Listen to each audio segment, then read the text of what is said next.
This is Sportscentre. Hey, I'm Reagan Seaban, filling in for Marissa Roberto, and we start with big news in the hockey and basketball world. As Bell selling their 37.5% ownership stake in Maple Leaf Sports and Entertainment to Rogers Communications, Inc. for $4.7 billion, with the deal expected to close in mid-2025. Bell Media did, however, secure access to content rights for Maple Leafs and Raptors games for 20 years to TSN. Bell CEO Mirko Bibic added that TSN will also continue to broadcast Argos and TFC games through independent agreements with their respective leagues. To the ice, and the Maple Leafs officially open up training camp today. And while we didn't get to see anyone on the ice, as that begins tomorrow, we did hear from everyone you'd expect. And the big question on everyone's mind, as you just know it was Mitch Marner's expiring contract. And he addressed it immediately. Obviously, know there's going to be some contract questions, but not here to talk about that. You know, like I stated in the captaincy media availability, very happy to be a Maple Leaf. It's unbelievable privilege, but I'm not here to talk about that. I'm here to talk about the season and getting going. I mean, what did you expect? I feel like that's a classic Mitch Marner answer at this point in time.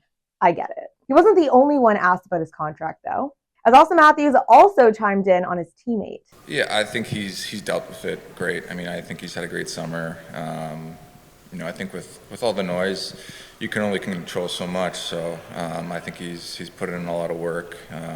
He looks great on the ice, off the ice, focused, and we're all here to support him and as teammates and as a team. So I don't think that stuff's really affected him or is going to affect him much at all.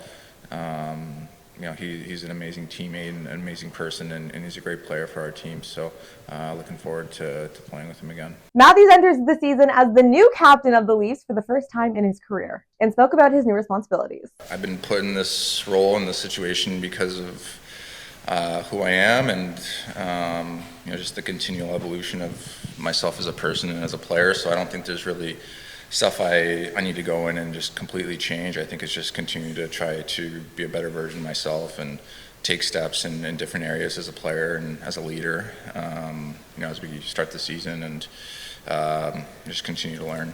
Now, William Nylander was in Mitch Marner's situation a year ago, and by all accounts, handled it like a pro and signed an 8-year, $92 million deal midway through the season. Well, this year it sounds like Willie has a new position. I'm going to start Willie in the middle here in camp. And Max is probably going to be on his wing right now to start, and that's where we'll start right now, and we'll go from there. To the association, and we are so close to being back, as we are just 34 days away from the start of the NBA season. And yes, we are showing you Raptors Akeem for a reason, because we've seen some leaks of the new Raptors jerseys for this season, and typically with leaks, we would like to wait and see, because people have been wrong so many times in the past. But when shoe guru and former guest of the show, Nick DePaula, chimes in on it, it's a credible report. And he confirmed the suspicion of these new Raptors jerseys, with the Raptor doing the Vince Slam Dunk Contest dunk. Yes! Yes!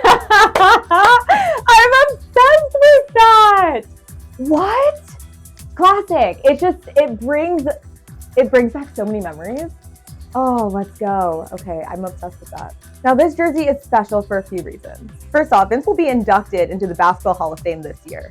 And the moment the jersey's portraying was arguably the greatest moment in franchise history, until, of course, Kawhi's shot in that 2019 title. Because even 20 plus years later, this dunk still remains a classic. Oh yeah, and it's also the 30th anniversary of the Raptors franchise. So get ready for all the nostalgia this year for the Raps, especially with that new unreal jersey. And let's stick with jerseys, because if you haven't seen it yet, the Washington Capitals brought back the iconic Screaming Eagle jersey. And let's be real, it's about time. But that got us thinking, what other NHL teams need to bring back retro jerseys? Let's start with the Dallas Stars. This jersey is tied to one of the most memorable moments in franchise history, the '99 Stanley Cup win. The oversized star crest that bled into the jersey design, paired with the deep green and gold color scheme, was bold and distinct. And if that doesn't get you hyped for some reason, how about the Calgary Flames Blasty from the past? The one with the menacing, fire-breathing horse head? I don't know why they haven't brought this back yet. I feel like this would be everyone's favorite jersey. It was one of the boldest alternate designs of the late 90s and still resonates with fans globally today. Moving on to something a bit more controversial, the Islanders fisherman jerseys. Now, before you come at us, hear me out. Sure, when it debuted, it was mocked looking like a fish stick mascot, but over time, it's grown into a cult classic. The blue waves, the bright orange trim, and of course, the salty fisherman character holding a hockey stick. It was ambitious at the time and it pushed boundaries. And that's why I think it's truly beloved in NHL history. I know I might get some hate for this, but I don't think it's that bad. I also think it adds character, it's unique, it's different. Just let them live with it, okay? And embrace the different and weird. So if you didn't like the Fisherman, how about the Robo Penguin? You know the one that Mario wore?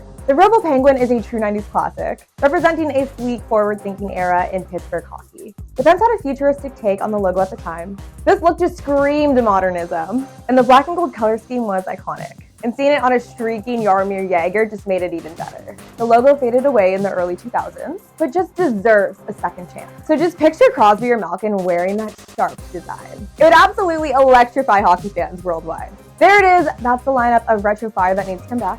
The NHL's history is what makes it special, just like these jerseys. They're a huge part of the story, so let's bring it back and keep the legacy alive. That's all for today. Julia will be back tomorrow, but have a great day.